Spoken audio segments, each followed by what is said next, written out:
श्रुत केवली भणिदान नम करो अनंत उत्कृष्ट दर्शन ज्ञानमय जिन वीर को कहूँ नियम सार सुकेवली श्रुत केवली पर कथित को।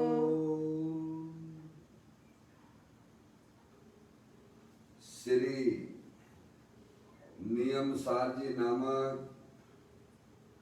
परम आध्यात्मिक ग्रंथ स्वाध्याय हेतु में विराजमान है। आज से 2000 वर्ष पहले इस महान पवित्र ग्रंथ की रचना आचार्य श्री कुंद देव द्वारा इसी पवित्र भूमि पर की गई और इसके टीकाकार पद्म प्रमलधारी महाराज हैं। ग्रंथ का नाम नियम सार है।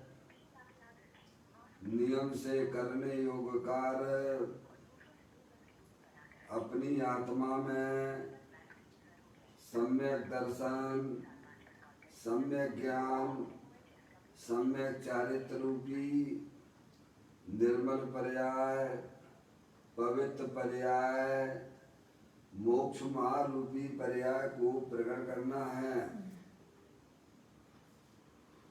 क्योंकि वह पर्याय स्वयं ही सुख स्वरूप है और अनंत सुख का कारण भी है।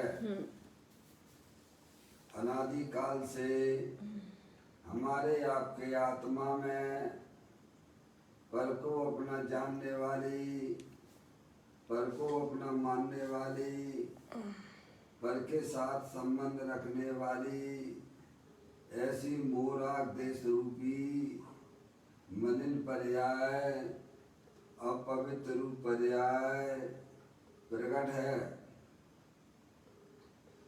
जो स्वयं दुख स्वरूप है और अनंत दुख का कारण भी है। ऐसी मोराग देश रूपी मलिन पर्याय का अपनी आत्मा में से उस पर्याय का अभाव करना है और सम्यक दर्शन, ज्ञान चारित्र वाली निर्मल पर्याय, पवित्र पर्याय, मोक्ष मार्ग रूपी पर्याय को प्रकट करना है।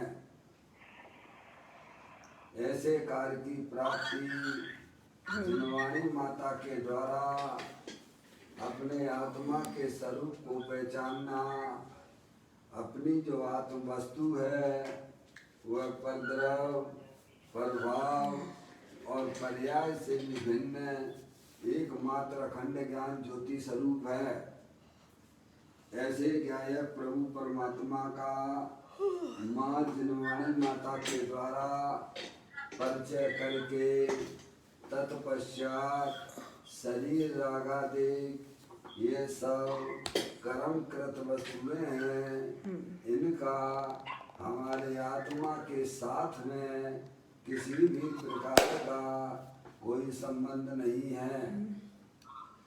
इस प्रकार सम्यक वेद ज्ञान पूर्वक शरीर रागादि की रुचि छोड़कर अंदर में जो अखंड ज्ञान ज्योति स्वरूप भगवान आत्मा है उसको ही अपना निज रूप से जानना, उसमें ही अपनी वर्तमान पर्याय को मग्न कराना और उसमें ही अपनी वर्तमान पर्याय को पीड़ा कराना, उसे ही भगवान ने धर्म कहा है। उसकी चर्चा आचार्य भगवंतों ने, मुनिराजों ने एक एक गाथा, उसकी टीका और कलशों के माध्यम से हमें अपने आत्मा के स्वरूप को यहाँ पर समझाया है। देखिएगा, यह परम आध्यात्मिक ग्रंथ है जिसका नाम श्री नियम सार जी है।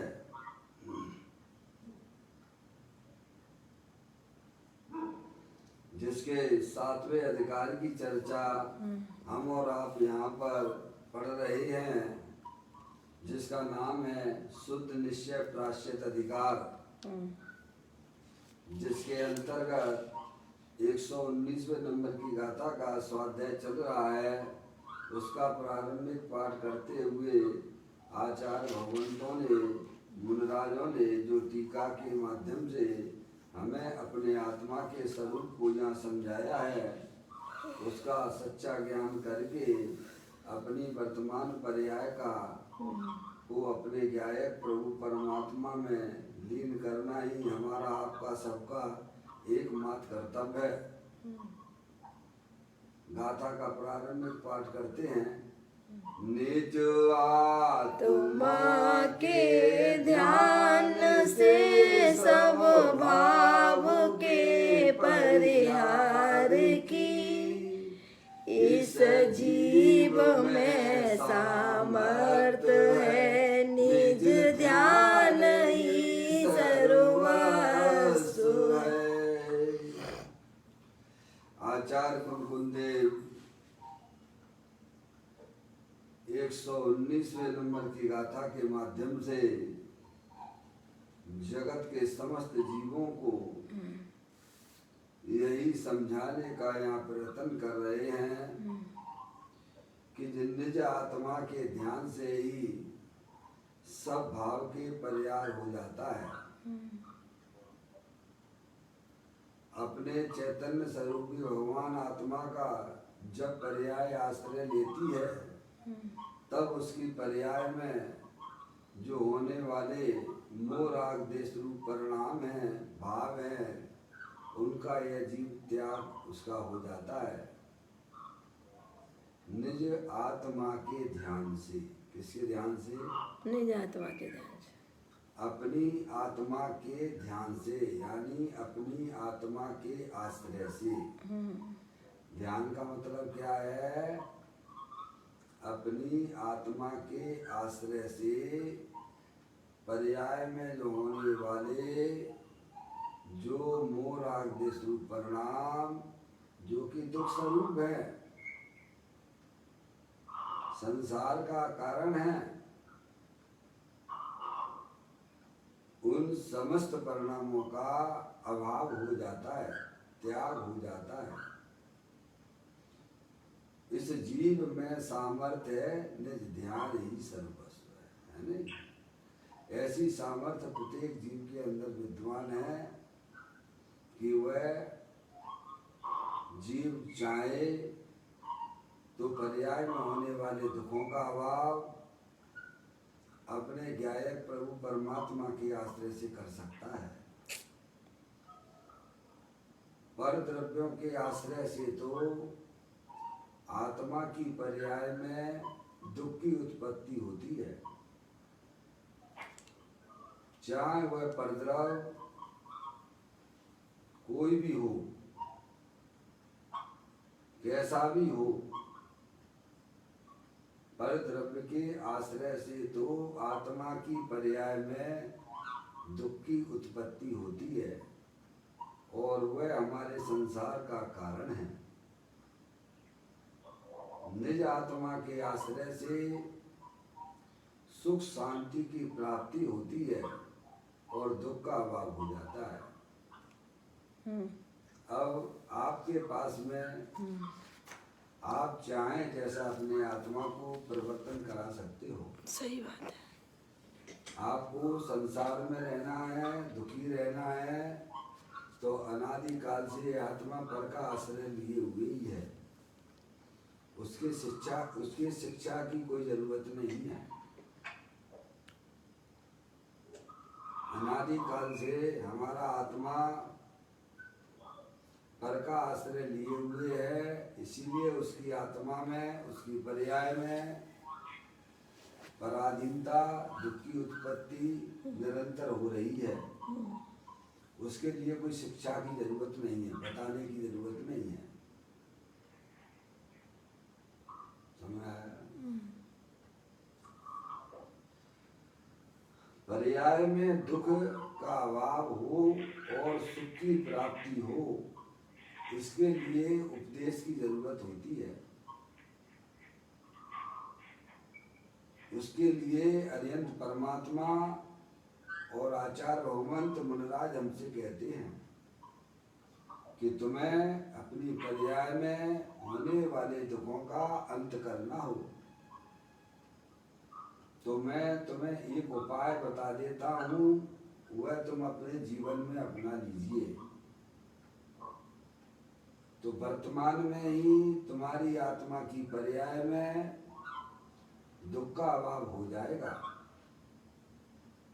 और सुख शांति रूपी निराकुलता रूपी पर्याय की उत्पत्ति हो जाएगी। वे कहते हैं कि तुम्हारा भगवान आत्मा देह देवन में विराजमान, शरीर रागादिक से भिन्न अखंड ज्ञान ज्योति स्वरूप है। ऐसे चैतन्य स्वरूपी भगवान आत्मा के स्वरूप को पहचान कर अपनी पर्याय का द्रव स्वभाव का आश्रय दिलवाने पर पर्याय में होने वाले समस्त दुखों का अभाव हो जाता है और यह जीव संसार मार्ग को छोड़ता हुआ मोक्ष मार्ग में परिवर्तन करने लग जाता है। समझ में आया भैया? इतना सरल उपाय है। इस संसार सागर से जिन जीवों को विदा प्राप्त करनी है, जन्म मरण नहीं करना है, पर्याय में दुख नहीं चाहिए, उन्हें प्रभु के बताए हुए मार्ग को समझना चाहिए। सही बात है।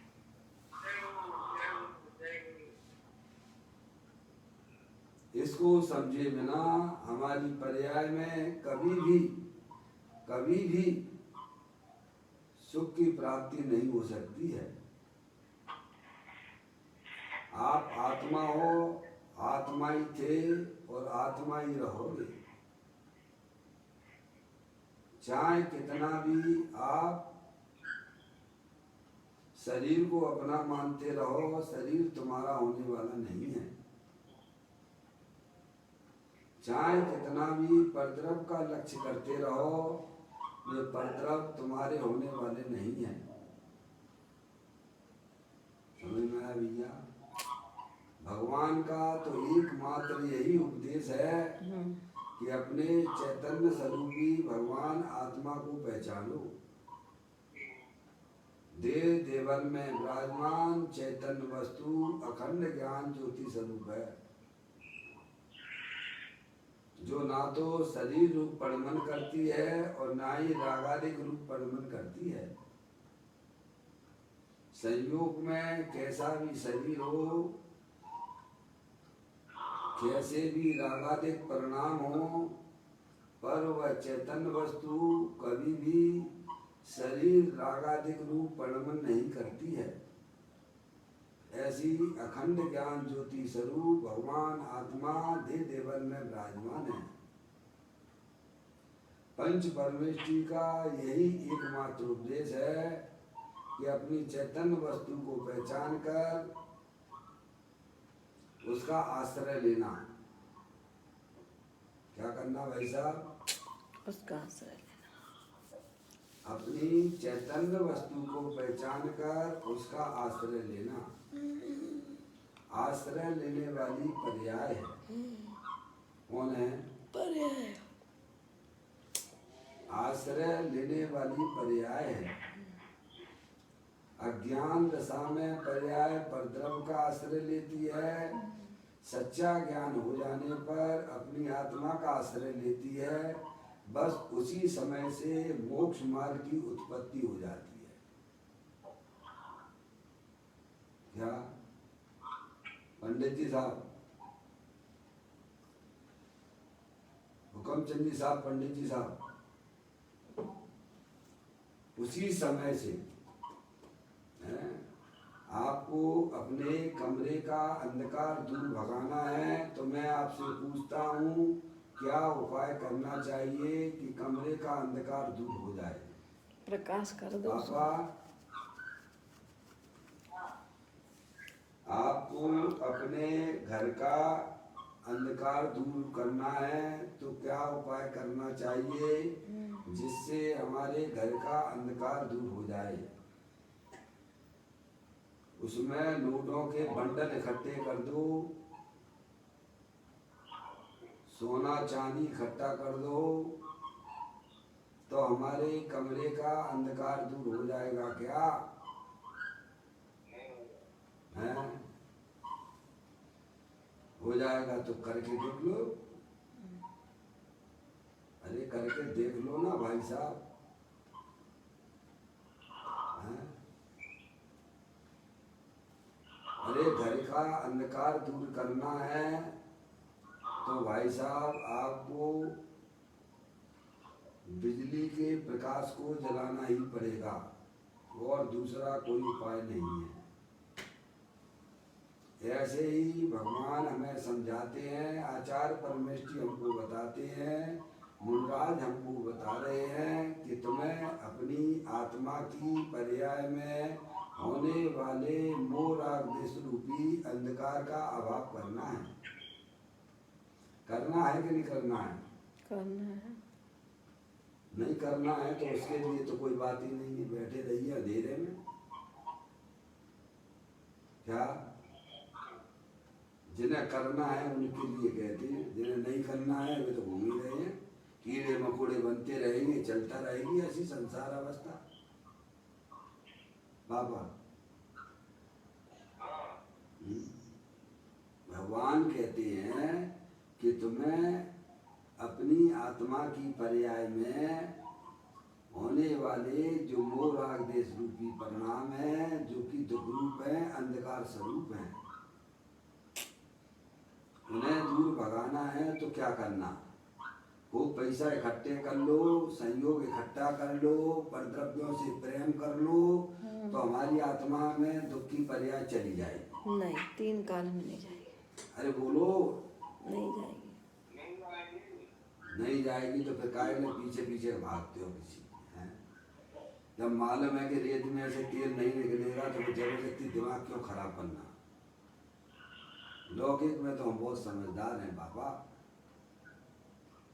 क्या परमार्थ में भूल कर रहे हैं? यही हमारे साथ अनादि काल से भूल होती चली आ रही है। ये कहानी कोई आज की नहीं है, अनंत काल से भी चली आ रही। ये कहानी कोई आज की नहीं है, अनादि से चली आ अनंत काल से जीव यही उल्टा उल्टा उल्टा उल्टे काम करते चला आ रहा है। रही। विपरीत ही था। क्या सीधा साधा उपाय भगवान बताते हैं कि अपनी चैतन्य स्वरूपी भगवान आत्मा को पहचान लीजिए बस, और उसका आश्रय ले लो। अभी तत्काल आपकी पर्याय में होने वाले समस्त दुख मोह राग देश रूपी परिणाम विदा को प्राप्त हो जाएंगे। क्या तत्काल जब ही जिए आत्म जाने, तब ही जिए शिव शोक ठाने। आओ। अरे आप घर के अंधकार को दूर भगाते हो तो अंधकार कितनी समय में भग जाता है? उजाला किया तो अंधकार विदा को प्राप्त हो जाता है। ऐसे ही जब यह जीव को यह ज्ञान हो गया कि मैं मनुष्य नहीं हूँ, मैं स्त्री नहीं हूँ, मैं रागी द्वेषी नहीं हूँ, मैं तो एकमात्र अखंड ज्ञान ज्योति स्वरूप भगवान आत्मा हूँ। सही बात है। मालूम है क्या होता है पर्याय में? मिथ्या की जड़ है लेना। पापा क्या होता है मालूम है पर्याय में क्या होता है? अरे सिद्ध भगवान जैसा आनंद मिल जाता है। भगवान और क्या करोगे? हैं? कैसा आनंद? अरे जैसा पंच परमेष्ठी आनंद लेते हैं वैसे आनंद की प्राप्ति होती है। निराकुलता की उत्पत्ति होती है, क्योंकि अपना भगवान आत्मा सदा काल निराकुलता स्वरूप वाला है, सुख शांति के भंडार वाला है। इसीलिए आचार्य भगवंत हमको इस गाथा के माध्यम से यही समझाने का प्रयत्न कर रहे हैं कि अगर तुम्हें अपनी आत्मा में होने वाले दुखों का अभाव करना है तो अपने गायक प्रभु परमात्मा का आश्रय ले लो। क्या भाई साहब? और वर्तमान में सुखी हो जाओगे आप। हैं? जो तुम पर पदार्थों से सुखी होने की कल्पना कर रहे थे, वहां से तो तुम्हें सुख मिलने वाला था नहीं। अपने गायक प्रभु परमात्मा जो कि तीनों काल सुख शांति का भंडार स्वरूप है, ऐसे गायक प्रभु परमात्मा का जब जीव आश्रय ले लेता है तभी उसकी पर्याय में होने वाले समस्त दुखों का अभाव हो जाता है। इसी बात को आपको पदम परमल दाई देव मुनिराज ने समझाया और उसकी टीका यहाँ पर आपने पढ़ी। पूज्य गुरुदेव श्री इसी बात का यहाँ पर खुलासा कर रहे हैं। देखिएगा, मैंने पेज आपके सामने खोल दिया है। जिनके पास में नियम सार प्रवचन का तीसरा भाग है वे भी यहाँ देख सकते हैं। मैं पढ़ता हूँ, थोड़ा जागृति लाइए। सोने के लिए नहीं बैठते स्वाध्याय में, है ना भैया? अगर सोते हो तो इनको फोन लगाया ही मत करो भाई, नहीं? मुझे तो खुद देखते कौन है एक मिनट।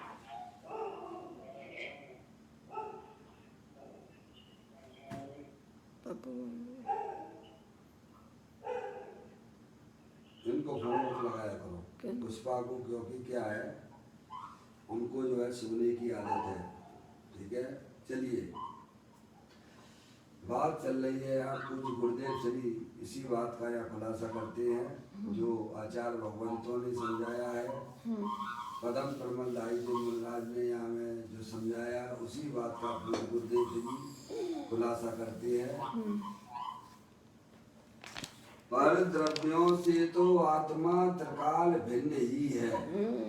क्या भाई, क्या कहते हैं पूज्य गुरुदेव श्री? पर द्रव्यों से तो आत्मा त्रिकाल भिन्न ही है, इसीलिए उन पर द्रव्यों का अवलंबन तो मोक्षार्थी जीव छोड़ता है। क्या बात कही सबसे पहले पूज्य गुरुदेव श्री ने? पर द्रव्यों से तो आत्मा, आत्मा यानी चेतन वस्तु, जानने देखने वाली वस्तु भिन्न ही है। क्या? ये शरीर है ना, ये शरीर जड़ है, अनंत पुद्गल परमाणुओं का पिंड है और अंदर में जो अमूर्त चैतन्य वस्तु शरीर से अत्यंत भिन्न ही है। समझ में आया भैया? और परद्रव्य के निमित्त से जो अपनी आत्मा में रागादिक परिणाम होते हैं, उस रागादिक परिणामों से भी अपना आत्मा तीनों काल भिन्न है। समझ में आया भैया? परद्रव्य में क्या क्या ले लेना? ये शरीर और शरीर से संबंधित जितने भी चेतन अचेतन पदार्थ है वे सब परद्रव्य है। एक बात। दूसरी बात, अंदर में परद्रव्य के लक्ष्य से जो अपनी आत्मा में रागादिक परिणाम होते हैं वे भी परद्रव्य हैं, प्रभाव हैं। तीसरी बात, अपनी आत्मा में जो निर्मल पर्यायों की उत्पत्ति आत्मा के लक्ष्य से होती है उसे भी इस गाथा में पर द्रव्य कहा गया है, पर भाव कहा गया है। कितनी बात लेना, शरीर आदि तो परद्रव्य है ही, शरीर के निमित्त से जो हमारी आत्मा में रागादिक परिणतियां होती हैं वे भी परद्रव्य हैं।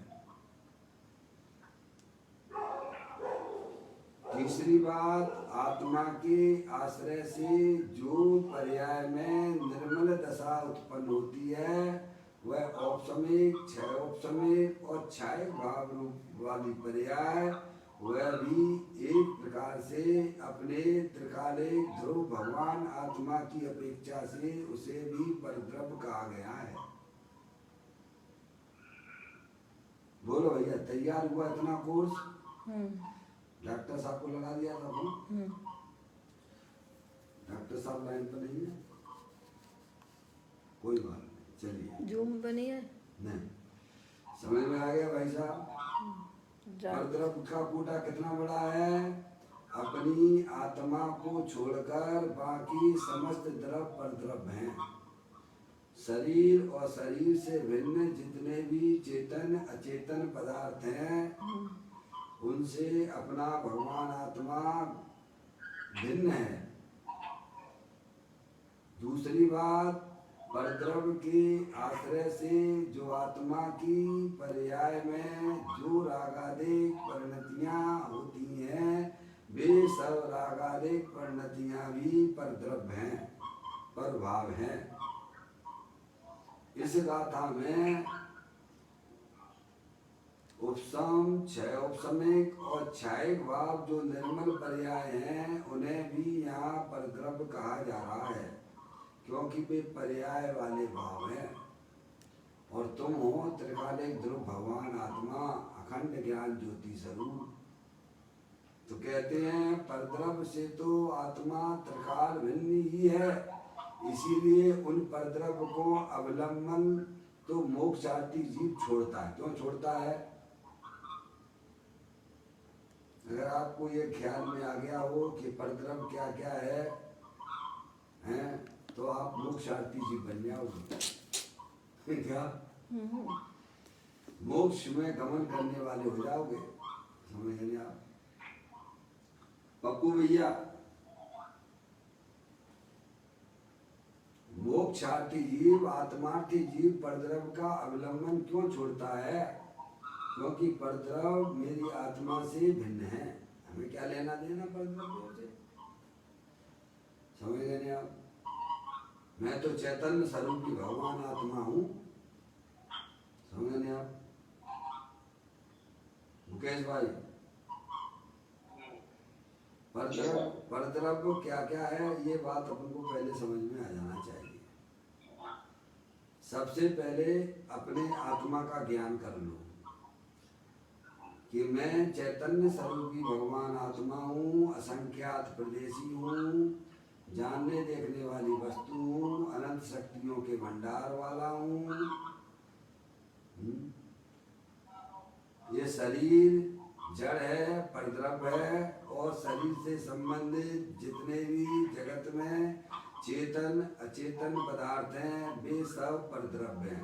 बराबर एक कोटा आपका पूरा हुआ परद्रव्य का। दूसरा, परद्रव्य के निमित्त से जो अपनी आत्मा में रागादिक परिणतियां होती हैं वे भी आचार्य भगवान कहते हैं वे आत्मा का स्वभाव नहीं है, वे भी परद्रव्य हैं, परभाव हैं। तीसरी बात, आत्मा की पर्याय में जो औपसमिक, क्षय औपसमिक, क्षय भाव रूपी निर्मल पर्यायों की उत्पत्ति होती है जो कि आत्मा के आश्रय से होती है, वह पर्याय भी परद्रव्य है। इसीलिए मोक्षार्थी जीव समस्त परद्रव्य, प्रभाव और निर्मल पर्यायों का भी आश्रय छोड़ता हुआ अपनी चैतन्य स्वरूपी भगवान आत्मा का आश्रय लेता है। क्या सबको परद्रव्य जानता है वो? चलिए आगे। परद्रव्यों से तो आत्मा त्रिकाल भिन्न ही है, इसीलिए उन परद्रव्यों का अवलंबन तो मोक्षार्थी जीव छोड़ता है। एक बात, तथा जो अपने अंदर होने वाले औदैक आदि क्षणिक भाव हैं, उन क्षणिक भावों का अवलंबन छोड़कर सहज पारमाणिक स्वभाव का ही अवलंबन लेकर एकाग्र होता है, यही मुक्ति का कारण है। हो गई पूरी बात हो गई। मैंने तो पढ़ा भी नहीं था, लेकिन आपको पूरी बात आपको बता दी पूरी गुरुदेव जी ने। क्या दोबारा पढ़ूं? पापा पापा पुस्तक है आपके सामने? नहीं है?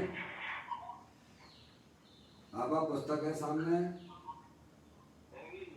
हैगी। मम्मी हैगी? देखिएगा पुस्तक पे लिखा हुआ है, पूज्य गुरुदेव श्री जी का व्याख्यान। वही बात कह रहे हैं जो पदम प्रमलदायी देव मुनिराज ने टीका में कही है।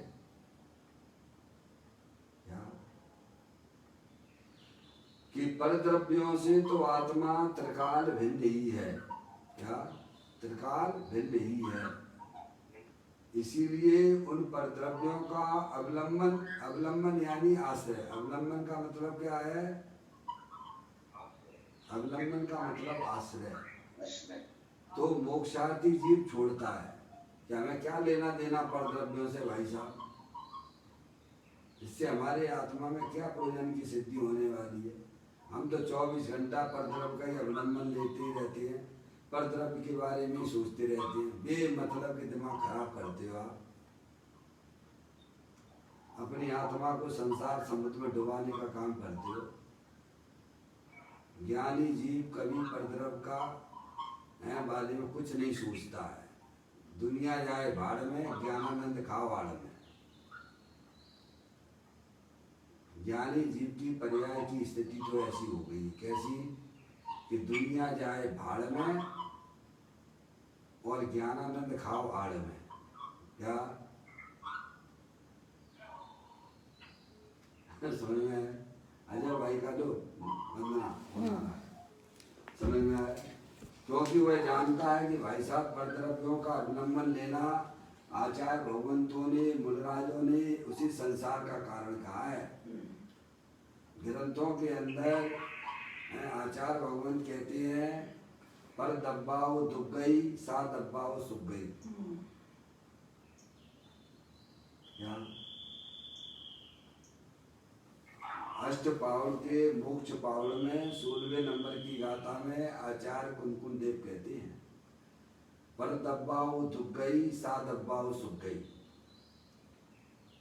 परद्रव्य का आश्रय लेने से आत्मा की दुर्गति होती है, और अपनी आत्मा का आश्रय लेने से पर्याय में सुगति की प्राप्ति होती है। इसीलिए मोक्षार्थी जीव परद्रव्य का आश्रय तो छोड़ ही देता है।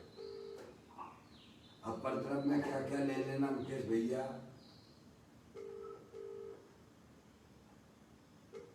बाबूलाल जी साहब, परद्रव्य में क्या क्या ले लेना? मुकेश भाई आप कुछ बोल रहे हो ऐसा लग रहा है, लेकिन ये आवाज नहीं आ रही है, ऐसा क्यों? अपनी आत्मा को छोड़कर सभी परद्रव्य। हाँ समझ गए आप? अपनी आत्मा को छोड़ के सभी परद्रव्य, शरीर और शरीर से संबंधित जितने भी चेतन अचेतन पदार्थ हैं, सब कौन है? परद्रव्य हैं। क्योंकि परद्रव्य का आश्रय लेने से, अवलंबन लेने से पर्याय में दुख की उत्पत्ति होती है, और वह हमारे संसार का कारण बन रही है। जैसे स्त्री का धर्म अपने पति के साथ में रहने का है, ऐसे ही स्त्री रूपी पर्याय का धर्म अपना त्रिकाली ध्रुव भगवान आत्मा के साथ में रहने का है। क्या भैया? इसे भगवान ने धर्म कहा है। कहते हैं, देखिएगा, पर द्रव्यों से तो आत्मा त्रिकाल भिन्न ही है, करना नहीं है, भिन्न ही है। इसीलिए उन पर द्रव्यों का अवलंबन तो मोक्षार्थी जीव छोड़ता है। क्या? एक बात फिर कहते हैं तथा जो अपने अंदर, अब चलिए आप, ये तो स्थूल ज्ञान हो गया भाई साहब, आत्मा अमूर्तिक है, चैतन्य वस्तु है, अखंड ज्ञान ज्योति स्वरूप है, शरीर जो है वो जड़ है, परद्रव्य है, समझ गए नहीं आप? और शरीर से संबंधित जितने भी चेतन अचेतन पदार्थ है वे सब परद्रव्य हैं। अब एक बात, फिर दूसरी बात उन्होंने कहा कि तथा जो अपने अंदर होने वाले औदैहिक आदि क्षणिक भाव हैं कि नहीं है? अपनी आत्मा में जो रागादिक परिणतियां होती हैं कि नहीं होती हैं, ये बताओ। जिनके नहीं होती हैं वे हमारे सामने आ जाए, फिर हम नमस्कार कर लेते हैं। क्या? जिनकी आत्मा की पर्याय में औदैहिक मूल रागदेश के परिणाम नहीं होते हैं, मैं उन्हें साष्टांग नमस्कार करता हूँ। अज्ञानी जीव कह के नहीं साहब हमारे नहीं होता है, तो तुम मेरे को बता कैसे नहीं होती है? क्या ये दुख रूपी पर्याय नहीं होती है पापा? क्या पापा? अरे दुख रूपी पर्याय आत्मा में है कि नहीं है? है? नहीं हो तो वो हमारे सामने आ जाए, मैं उसे नमस्कार करूंगा। है और यदि मना करे वो तो महाज्ञानी है। पर्याय में औदैहिक भाव है, मूलाग्देश के परिणाम है, और वो कहता कि नहीं है, तो भाई साहब मैं उसे नमस्कार करने के लिए तैयार बैठा हुआ हूँ। वे अनंत परमात्मा ही होंगे जिनकी पर्याय में नहीं है। समझ में आया भैया? तो वे कह रहे हैं उनकी सत्ता को स्वीकार करना, पर वे मेरे स्वभाव नहीं है। क्या है मुकेश भैया? पर्याय में होने वाली दुख रूपी पर्याय की सत्ता स्वीकार करना, लेकिन वे मेरे स्वभाव नहीं है। वे विभाव रूप परिणतियां हैं, वे हमारी अज्ञानता की सूचक हैं। वे तो कहते हैं जो अपने अंदर होने वाले, अंदर यानी आत्मा की पर्याय में, अंदर का मतलब क्या कि रागादिक परिणतियां शरीर में नहीं होती हैं। कहाँ होती हैं रागादिक परिणतियां? निर्णय करो, मनुष्य पर्याय का समय तो जा ही रहा है। सुबह से शाम हो जाती है, हम वस्तु स्वरूप का निर्णय नहीं करते हैं। वहीं के वहीं खड़े हुए जहाँ अनादि काल से खड़े हुए थे, एक पग भी आगे नहीं बढ़े हो धर्म के नाम पर। चाहे कितनी भी भगवान की पूजा भक्ति करते हो, लेकिन बिना निर्णय के एक कदम भी तुम आगे नहीं बढ़े हो अभी तक। जो निर्णय करता है वह आगे बढ़ता है, मोक्ष मार्ग में आगे बढ़ता है। जो निर्णय नहीं करता है, जहाँ खड़ा है वहीं खड़ा हुआ ना आदिकाल से है। पर रहोगे तो तुम आत्मा है तो नहीं है, तुम जो है कैसा कुछ और हो जाओगे। निर्णय करोगे तो अभी हाल अभी तत्कालिक ऐसे में आपकी पर्याय में जो दुख है वो दूर होने लग जाएगा भाई साहब। बिना निर्णय की गाड़ी चल रही, बिना निर्णय की गाड़ी चल रही, चलती जाए चलती जाए चलती जाए। अनंत अनंत जीव है, किसको किसकी पड़ी हुई है?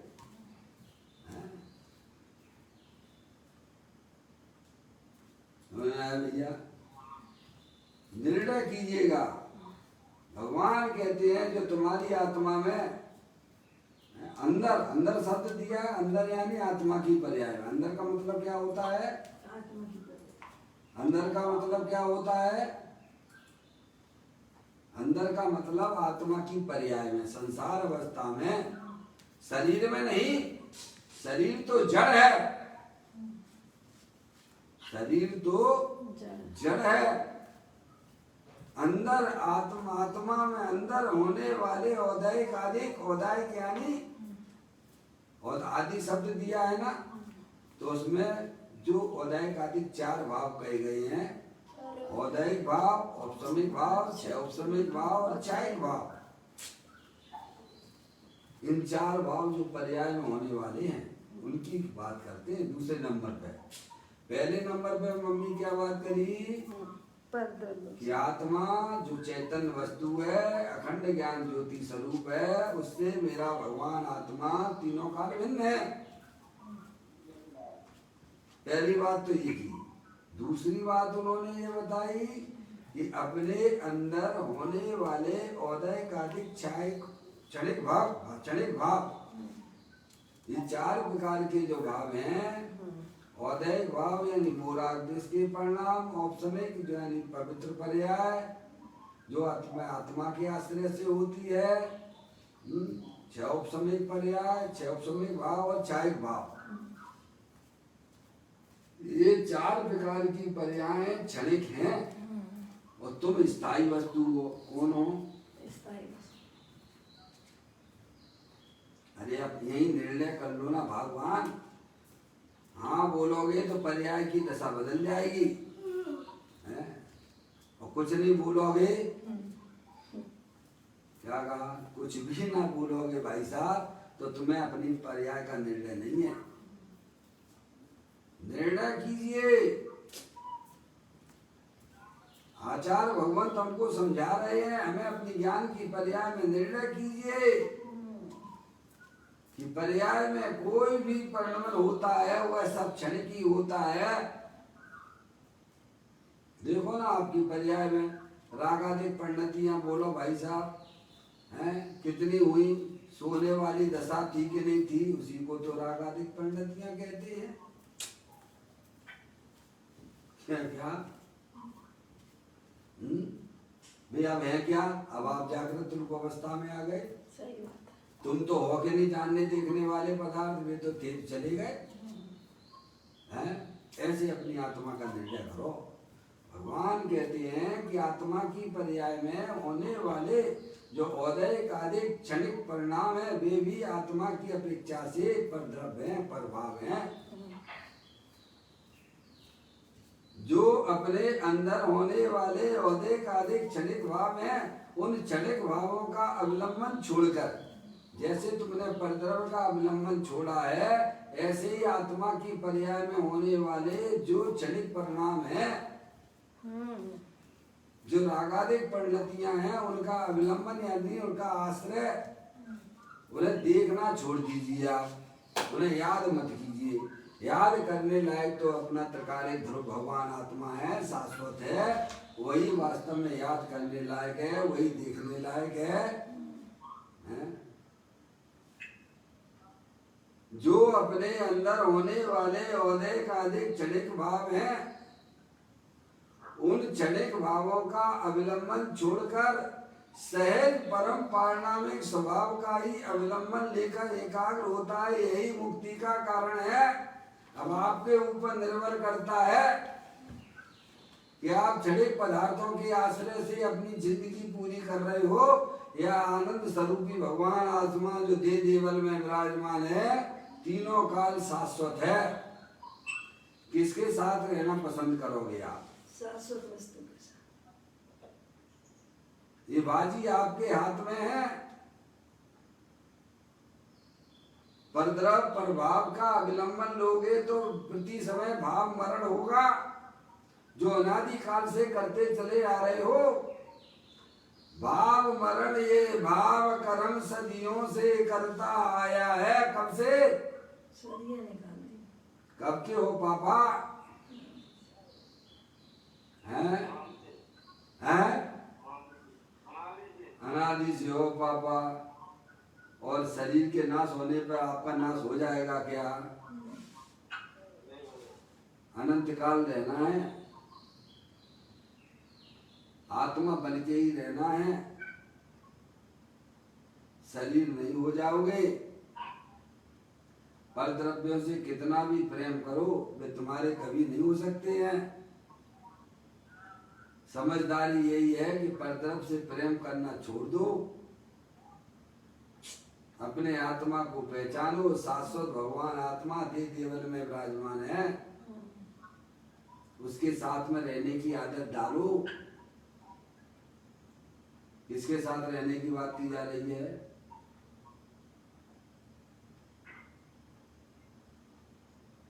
पापा बोलते जाओ बस मेरे साथ में। किसके साथ रहने की आदत डालने की बात की जा रही है? अपने आत्मा के साथ। ऐसे काम नहीं चलेगा पापा। हैं? किसके साथ रहने की बात कह रहे हैं भगवान? वे तुम्हारे भलाई के लिए कह रही है। तुम्हें अनंत काल तक भाई के संग रहने हैं, लेकिन 2-5 मिनट भी नहीं रहती है। अभ्यास भी नहीं कर रहे। 2-5 मिनट भी नहीं रहती हैं। हम 8-10 मिनट का ध्यान भी लगाती हैं तो अभी पता नहीं ज्ञान में क्या क्या चीजें लेके बैठता है व्यक्ति कि किचन का काम भी निपटा लें। हैं भाई साहब, अपने लिए समय नहीं है इसके पास। ऐसी गंदी आदतें पड़ी हुई हैं पर्याय में। दूसरे के लिए तो अनादिकाल से समय दे रहा है, अपनी आत्मा के लिए बिल्कुल चिंता नहीं है। क्या? अरे अभ्यास करो, जानो, बारंबार अभ्यास करो। करत करत अभ्यास से जन्मत होत सुजान, रस्सी यावत जात से सिर पर पड़े निशान। अंदर शाश्वत वस्तु है ना, ये शरीर तो क्षणिक है। या भाई साहब, इस शरीर के अनंत पुद्गल परमाणु हर समय आ रहे हैं और जा रहे हैं। इस देह देवल में शाश्वत वस्तु कौन है? राग आदि परिणतियां भी क्षणिक हैं। शरीर क्षणिक है, राग आदि परिणतियां क्षणिक हैं। अरे पर्याय मात्र क्षणिक है। तू तो शाश्वत भगवान आत्मा है, देह देवल में विराजमान है। तू उसका अवलंबन ले, तू उसकी दृष्टि कर, उसमें ही तृप्त हो।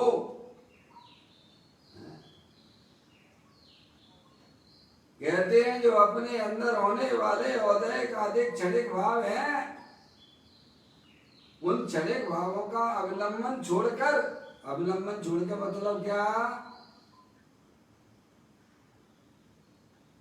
अवलंबन यानी आश्रय। रागादिक भावों की रुचि छोड़ो,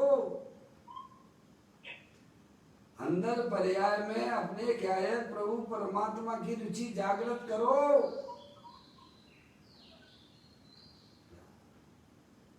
मैं भगवान आत्मा हूँ, मैं चेतनेश्वर भगवान आत्मा हूँ, अनंत शक्तियों के भंडार वाला हूँ, मैं शरीर नहीं हूँ। ऐसा बारंबार अभ्यास करो भाई। ऐसा अभ्यास करने से मोह राजा दूर भाग जाता है, दूर भाग जाता है? ज्ञान अभ्यास करे मन माही, ताके मोह महात्म नाही। कहते हैं जो अपने अंदर होने वाले औदैहिक आदि क्षणिक भाव हैं, वे कोई शाश्वत नहीं है। अरे दुख की पर्याय भाई साहब क्षणिक हुआ करती है, शाश्वत तो अतीन्द्रिय आनंद रूपी पदार्थ वस्तु है। क्या दुख की मुद्दत कितनी है?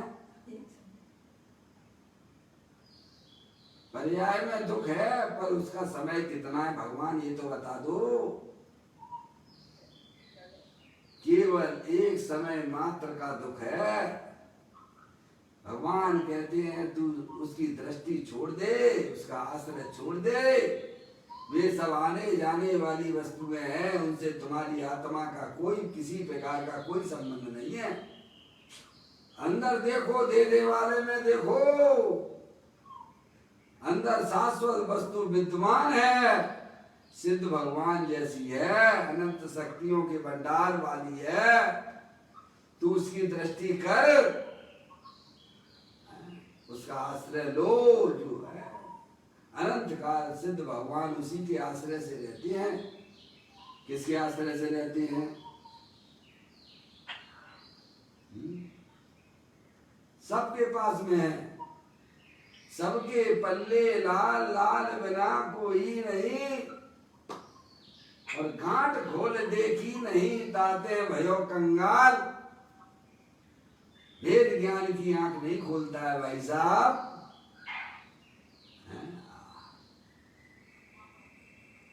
कहते हैं क्षणिक भावों का अवलंबन छोड़कर सहज परम पारमार्थिक स्वभाव का ही अवलंबन लेकर एकाग्र होता है, यही मुक्ति का कारण है, और कोई मुक्ति का कारण नहीं है। भगवान की कितनी भी पूजा करो, भक्ति करो, अनुव्रत लो, महाव्रत लो, वे स्वभाव है, वे हमारे मुक्ति का कारण नहीं है। मुक्ति का कारण तो शाश्वत प्रभु परमात्मा दे जीवन में विराजमान है, उसकी दृष्टि, उसका ज्ञान, उसका आचरण, वही वास्तव में मुक्ति का कारण है। फिर कहते आगे देखें आप,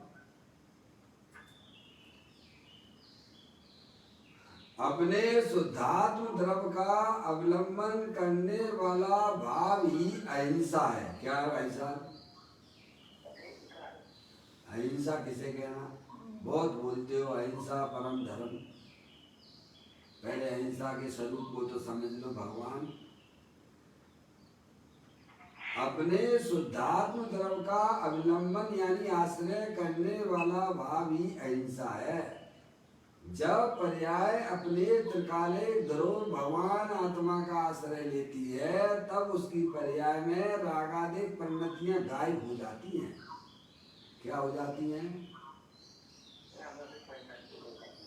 गायब हो जाती है। गायब, जैसे कमरे में आपने लाइट जलाई तो अंधकार गायब हो जाता है कि नहीं हो जाता है? ऐसे ही जब पर्याय अपने त्रिकाले ध्रुव भगवान आत्मा शुद्धात्मा का आश्रय लेता है, उसी समय रागादिक परिणतियां, दुख रूपी परिणतियां गायब हो जाती हैं, और पर्याय में वीतराग दशा की उत्पत्ति होती है। उसे ही भगवान ने अहिंसा धर्म कहा है। क्या अहिंसा धर्म किसे कहा है भाई साहब? आत्मा में रागादिक परिणतियों की उत्पत्ति होना वह तो हिंसा है।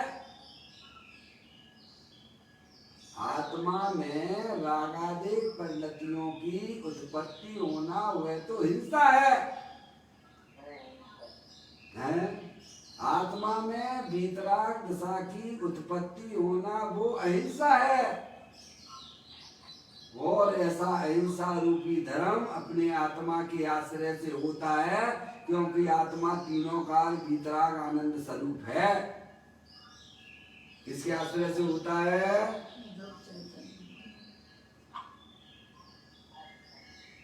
अनंत काल हो गया आत्मा ने ऐसा धर्म ना किया। कब की हो पापा? कब तक रहोगे?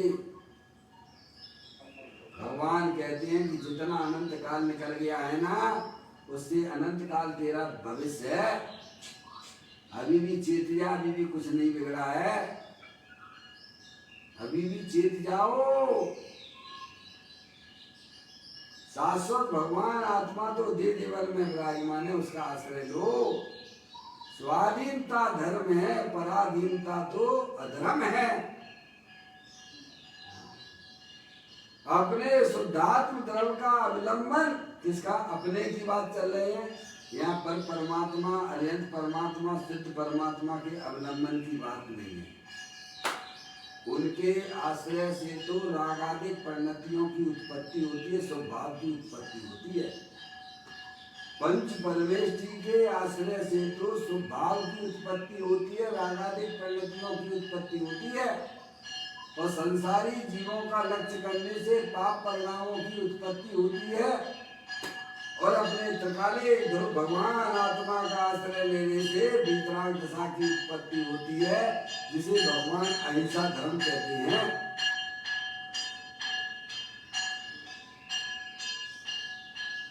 किसको समझ में नहीं आ रही ये बात बताओ भैया? जैन दर्शन बहुत कठिन है, बहुत। अरे कठिन वठिन कुछ भी नहीं है भाई साहब। तुम अपना उपयोग वहाँ लगाते नहीं हो, अपने ज्ञान को वहाँ लगाते नहीं हो, पंच इंद्रिय के विषयों में लगाते रहते हो, इसलिए तुम्हें लगता है बहुत कठिन है। कभी इस मार्ग पे आए नहीं हो, मार्ग का ज्ञान नहीं है तुम्हें।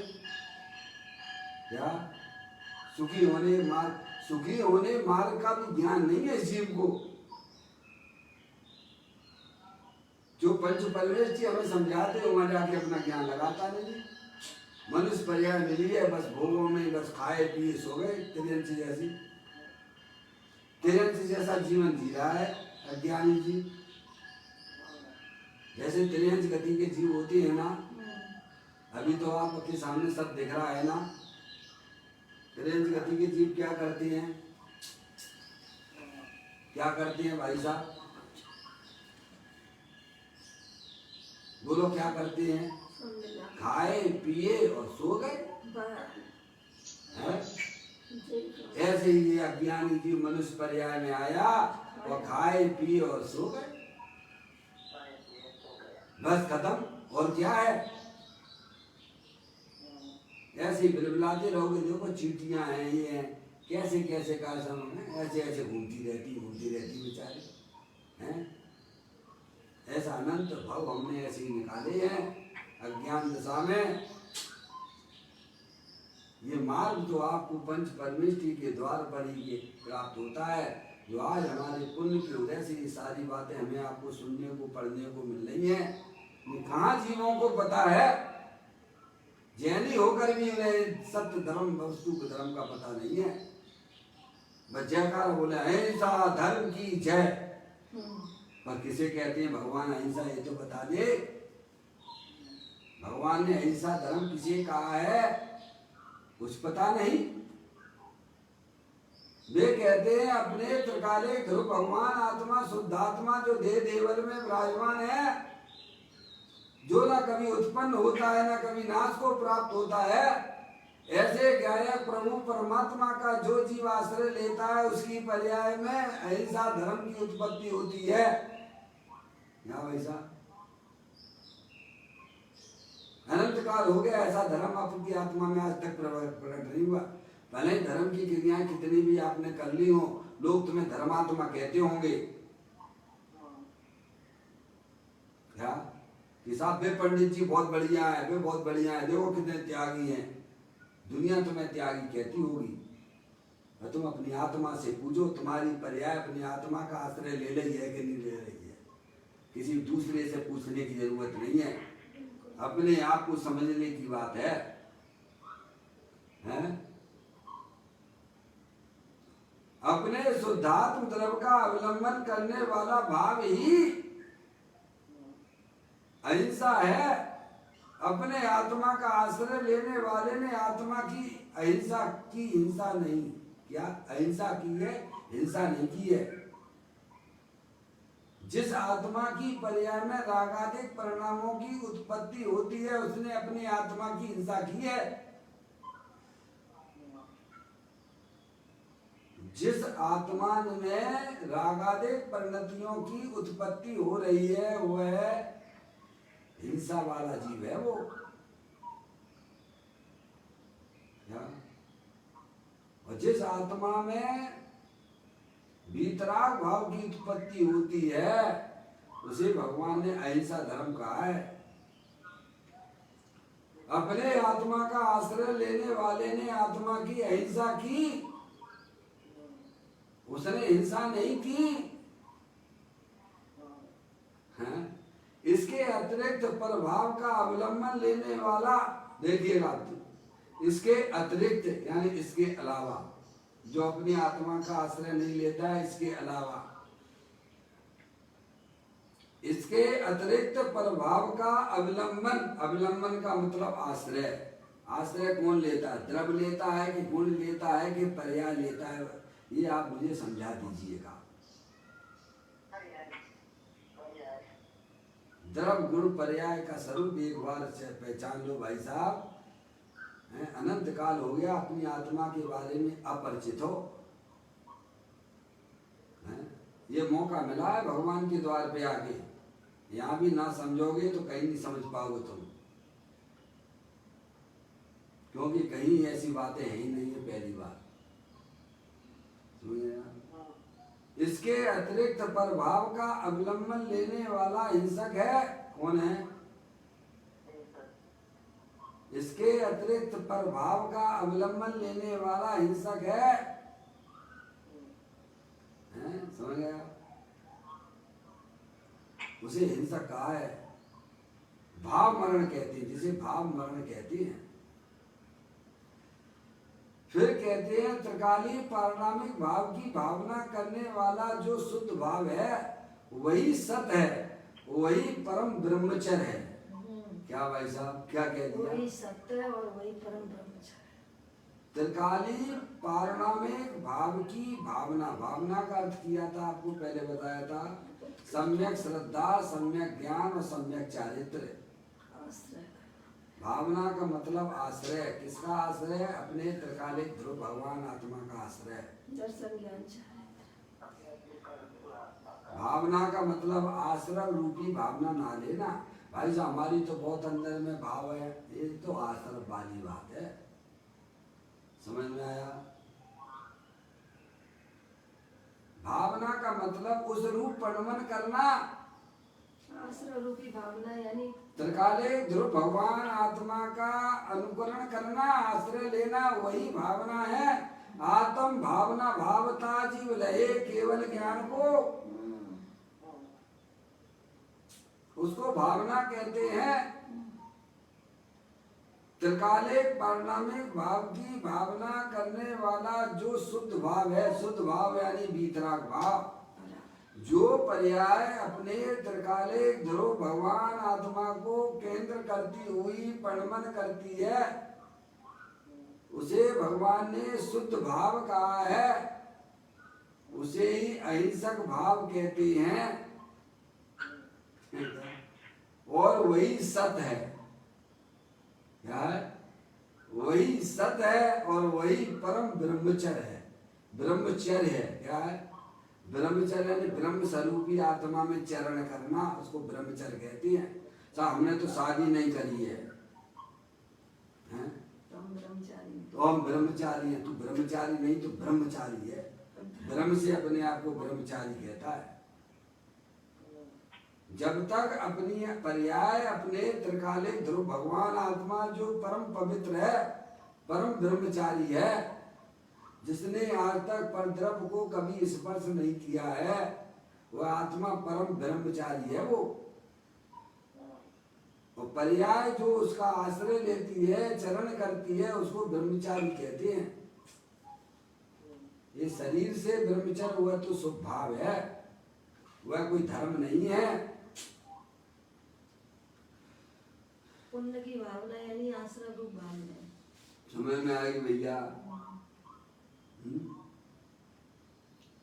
कहते हैं त्रिकालिक पारिणामिक भाव की भावना करने वाला जो शुद्ध भाव है वही सत है और वही परम ब्रह्मचर्य है, वही अनासक्ति भाव है। क्या?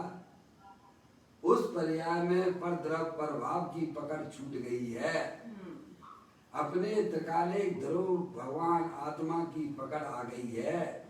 उस भाव को ही अनासक्ति भाव बोलते हैं। हमारे अंदर जो कैसी पकड़ बनी हुई है, कोई घर में से कोई चीज ले जाए, बेकार चीज भी पड़ी हो ना तो वो देगा नहीं। वो ले जा तो बार-बार नहीं। पापा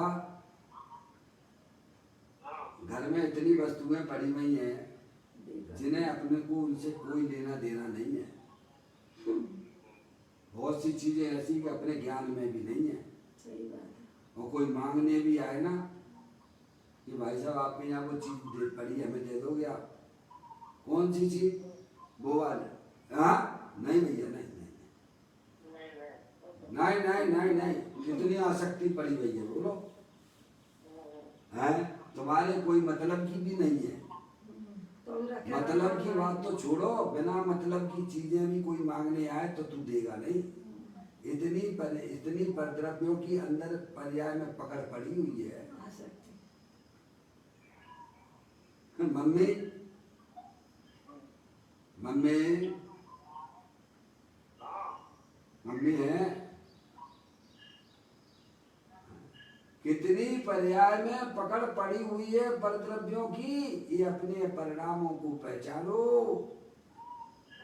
योगेंद्र महाराज यही तो 14वें नंबर की गाथा योग सार में कहते हैं, ये योगी परिणामों में बंध है, परिणामों में मुक्ति है, इसीलिए तू अपने परिणामों को पहचान कि तेरी पर्याय में पकड़ किन द्रव्यों की है। आसक्ति का परिणाम है कि अनासक्ति का परिणाम है। बनारसी दास जी के घर में 4 चोर घुस गए। कितने? पंडित बनारसी दास जी थे ना, उनके घर में 4 चोर घुस गए। वे सामायिक में बैठे थे, हैं? और उनके घर के पूरे सामान उन्होंने पुटरिया में बांध लाए। क्या किया? उनके पूरे सामान घर के जो है अपने एक एक पुटरिया में बांध लिए, और पुटरिया इतनी भारी हो गई कि एक चोर ने दूसरे के सिर पर रखी। 3 चोर तो निकल गए, अब चौथी पुटरिया कौन उठाए? इतनी भारी पुटरिया है, अब उसे कौन उठाए? सब तो चलेगा चोर, एक चोर बचा जो उसे कौन उठाए? बनारसी दास जी का ध्यान का जब खत्म हुआ, सामायिक से उठे, उन्होंने वो पुटरिया उसके सिर पर रख दी। उठे, ये ले जा पापा, हम होते उनकी जगह तो क्या करते? अरे बोलो, हम होते तो क्या करते? हैं? उठाने देने की बात तो छोड़ो, बाकी पहले तो खूब पिटाई लगाते और जाके कोतवाली में बंद करते ले जाके। समझ में आया? और बनारसी दास जी ऐसे थे कि उनने जो है चौथी पुटरिया वहां पर नहीं उठ रही थी, तो उन्होंने खुद उठा के बाकी सिर पर रख दी और वह लेके चला गया।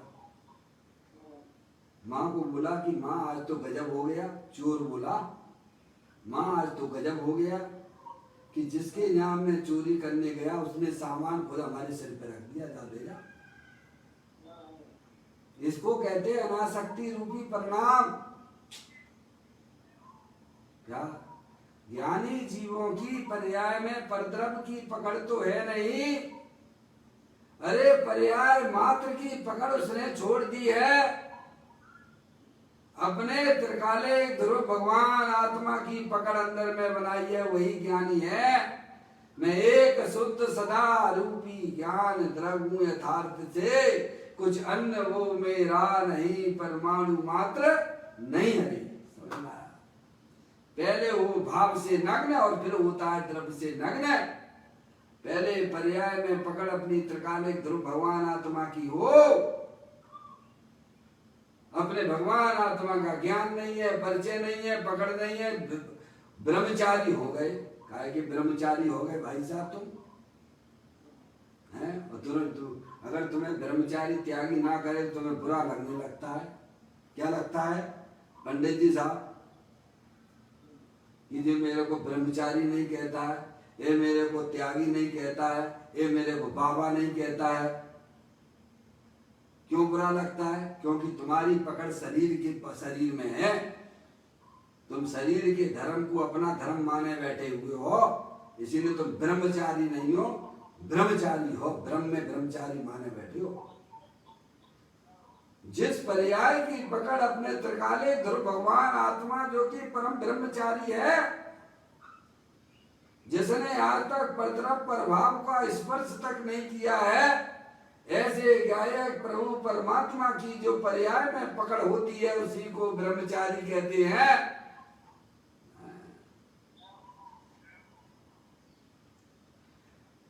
कहते हैं वही अनासक्ति भाव है, वही परम ब्रह्मचर्य है। इसमें ही परिग्रह का त्याग है। काय में त्याग है?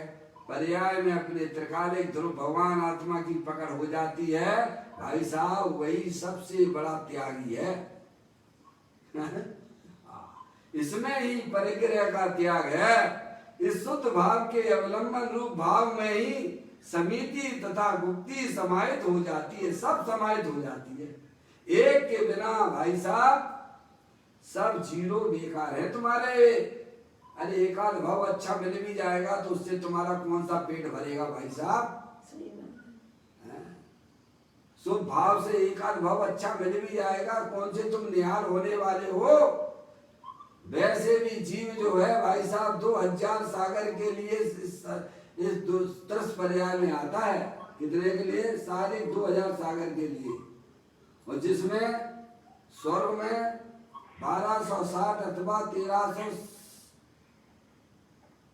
कितना है 1260 या 1360 है स्वर्ग में जाता है, और 740 अथवा 640 नरक में जाता है। 2000 तो तुम्हारे वैसे ही पूरे हो जाते हैं। अगर स्वभाव थोड़ा बहुत हो भी आए तो उससे तुम्हें क्या फर्क पड़ेगा भाई साहब। हैं? अपनी आत्मा के ज्ञान श्रद्धान के बिना ऐसे ही भटकते रहोगे, भटकते जा रहे हो। कहते हैं शुद्ध भाव के अवलंबन रूप भाव में ही समिति तथा गुप्ति समाहित हो जाती है। यही प्रतिक्रमण है। चैतन्य भगवान का अवलंबन लेने पर जो पुण्य पाप का अभाव हुआ, वास्तव में देखिएगा, वास्तव में वही प्रतिक्रमण है, वही प्रत्याख्यान है, वही आलोचना है। इसी प्रकार प्राश्चित तप इत्यादि सभी शुद्ध भाव के अनुभव में आ जाती हैं। किस में आ जाती हैं?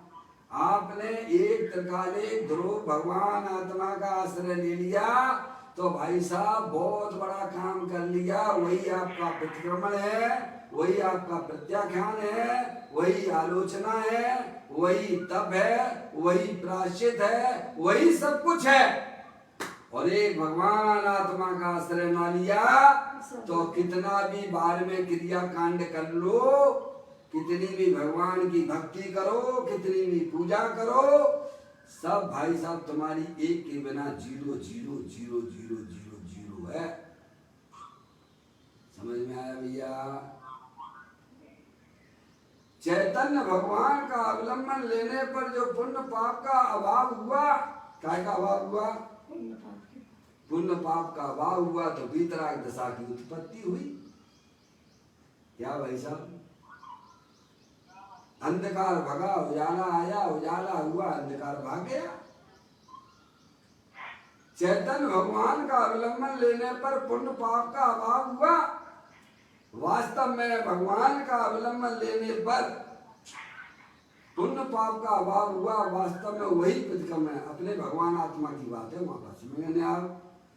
वास्तव में वही प्रतिक्रमण है, वही प्रत्याख्यान है, वही आलोचना है। इसी प्रकार प्रायश्चित तप इत्यादि सभी शुद्ध स्वभाव के अनुभव में आ जाती है। जिसने एक को छोड़ दिया वो ऐसे ही भटकता रहेगा, ऐसे ही भटक रहा है तो भटकता रहेगा। एक का जिसने आश्रय ले लिया, उसको साध लिया, उसने सब सद गए उसके।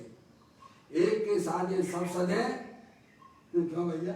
और सबके साधे सब चले जाती है, एक भी नहीं सदता उसमें। जिसने अपनी आत्मा को साध लिया उसने सब सद गए उसके। और जिसने आत्मा को नहीं जाना, अपना नहीं जाना, अपना नहीं माना, कितना भी भार में कुछ भी करे धर्म के नाम पर, वह यूं ही भटकता रहेगा। इसी प्रकार प्रायश्चित तप इत्यादि सभी शुद्ध भाव के अनुभव में आ जाते हैं।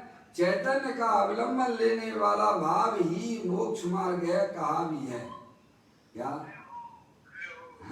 बहुत सुंदर सुंदर बातें हमारे ग्रंथों के अंदर विद्यमान है। ऐसा कहा गया है, मोक्ष कहो निज शुद्धता ते पामे दे पंत।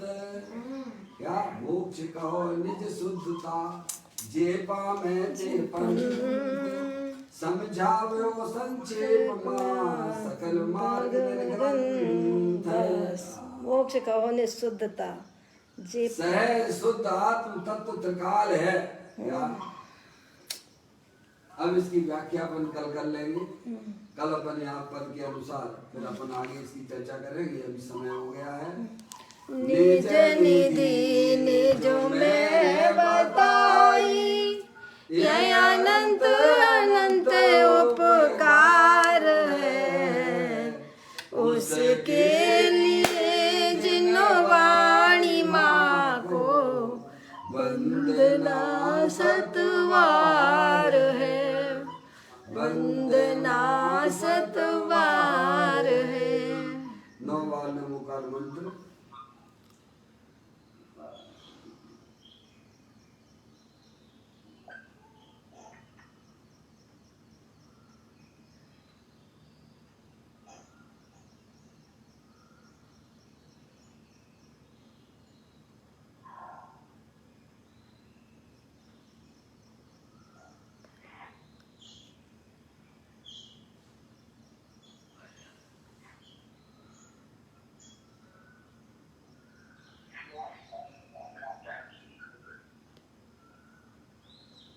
बोलो द्वादशांग जिनवाणी माता की जय।